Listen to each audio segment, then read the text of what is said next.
Mini camp play করব। Play করার পর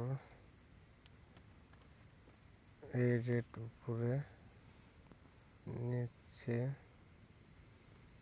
এখানে, এটা এখানে, এই রেড এখানে, কি এখানে, তারপর এই রেড নিচে, এই সবুজ এখানে, রেড তিনটা উপরে দেব, তারপর কি আগে নেব,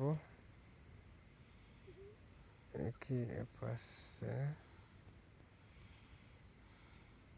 এই সবুজের পাশে এই রেড উপরে, কি নেব সামনে, রেড সবুজের পাশে, এই সবুজের পাশে পাশে রেড দেব নিচে, তারপর কি দেব কমপ্লিট।